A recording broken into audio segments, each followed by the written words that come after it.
et communication. Qu'est-ce que c'est l'image exactement pour vous?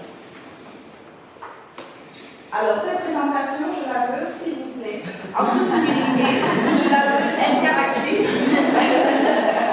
Je la veux interactive, je vais partager les ressources, mais surtout, je vais vous faire, j'espère, vraiment avoir un autre état d'esprit. C'est un métier que j'adore. C'est vrai que j'ai des compétences, mais c'est aussi une passion. Et je le porte en moi. Et c'est demandé, après divers analyses, qu'est-ce que c'est que cette première impression? Il en est ressorti que lorsqu'on rencontre une personne, la première impression, c'est l'image visuelle, donc l'apparence, l'esthétique, 55%. L'image vocale, qu'est-ce que c'est? L'image vocale, c'est le débit, c'est votre voix, le gabarit de sa voix, c'est le son, c'est l'accent. Tout ça, ça fait partie de l'image. Il faut en tenir compte si on veut avoir une posture de chef d'entreprise qui tienne. Ça fait du sens? Oui. Bon, on continue. Excusez-moi, je vais vous laisser. Je pense que c'est dommage parce que j'ai rien voulu voir la suite, ça peut être utile.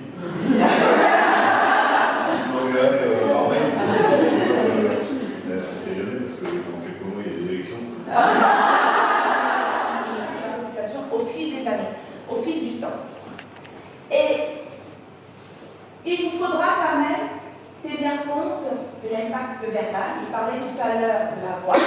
La voix, c'est l'accent, c'est son gabarit, c'est est-ce que je parle, je me suis. Bon, la voix, c'est il faut en tenir compte, il y a les coachs vocaux, ça en fait un petit peu partie de mon métier. Il y a l'impact visuel, c'est l'apparence.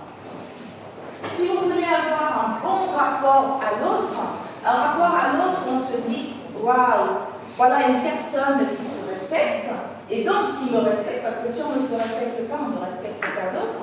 Pour pouvoir communiquer, il faut tenir compte de ces 4 pôles. Ça ne peut pas être uniquement du comportement. C'est forcément une question d'appartenance. C'est très intéressant. Pourquoi? Parce qu'on s'habille en fonction des circonstances. Sinon, c'est une faute de goût. Si on se rend quelque part sans se renseigner sur qui est l'interlocuteur, quel est l'environnement, quelles sont les circonstances, c'est forcément une question d'appartenance. Sinon, c'est peut-être qu'on manque de respect, aussi qu'on le souhaite et qu'on le veut. Tout est dans la mesure. Si on a envie d'en être, pourquoi pas? Si on n'a pas envie, il n'y a pas de problème. Mais c'est une question de code, de respect pour soi-même, de respect pour les autres. Ça fait partie aussi de l'image. Hein? Là, par exemple, j'ai ce qu'on appelle la distance publique. La distance publique, c'est la distance des chefs d'État, par exemple. La distance des élus, la distance des conférenciers, la distance des journalistes par rapport aux médias.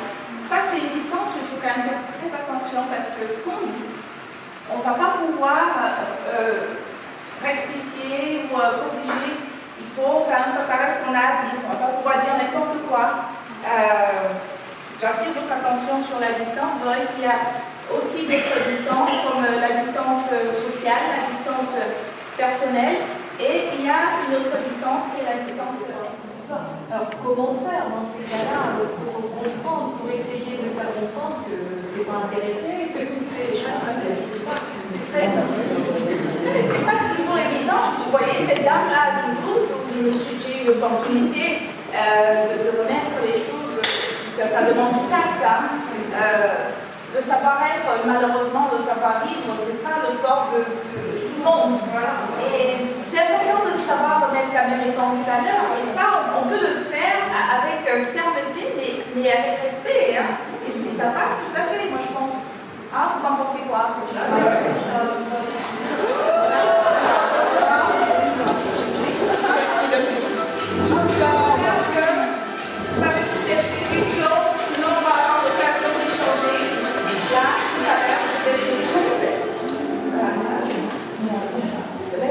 Sympathique, n'est-ce pas? Ah oui, bravo, voilà. Tonique, sympathique. Merci beaucoup. Merci. De toute façon, pour ceux qui restent, celles qui restent déjeuner, c'est un moment d'échange, de partage, de convivialité, tout en business, n'est-ce pas? Voilà. Merci.